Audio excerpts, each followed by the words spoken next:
I'd like to ask you permission to use this video for educational purpose and on internet. Yes.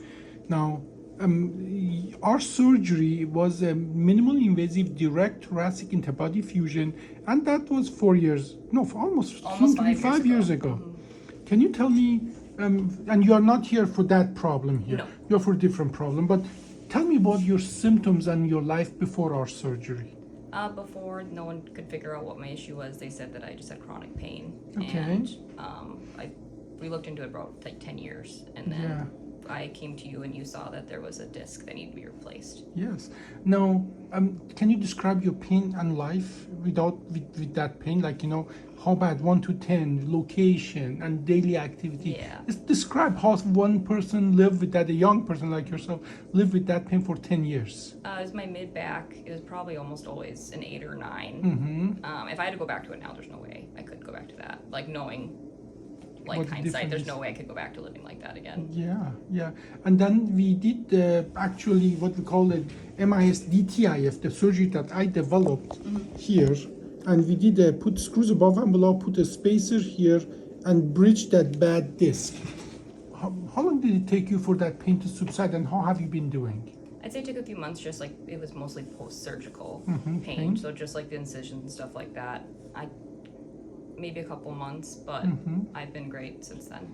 Yeah, so the pain that what you said was what 1 to 10, how bad was it It was before? about like a 9. 9. So like 6 months after the surgery, how bad was the pain then? Maybe a 4 just from surgery. You know, Okay. I had some incisions that didn't want to heal. But Okay. Well, how long after surgery did you go back to work? And way too soon. It was like probably within a month I was back at within work. a month. Yeah. Okay. Well, yeah, maybe it is. Yeah, I didn't do any lifting, but I was there. Good. Now, I know that, you know, as well, we talked about that we doctors are very risk averse, and especially in the chest, you know, we don't like to take the decision for the surgery lightly. We did a test before the surgery. Do you remember that test? The discogram. The discogram. You want to describe it for people who don't know what it is? You put me mildly under, and I don't know if it was a fluid that you put in the collapsed disc. Contrast. Yeah, it was something that you're supposed to basically stay down if it doesn't hurt, but it hurt enough. I woke up and it was like, oh yeah, that does not feel great. So we did a discogram, we proved that's a problem, and then we go and fix it. That surgery took us less than an hour. How long after surgery did you go home?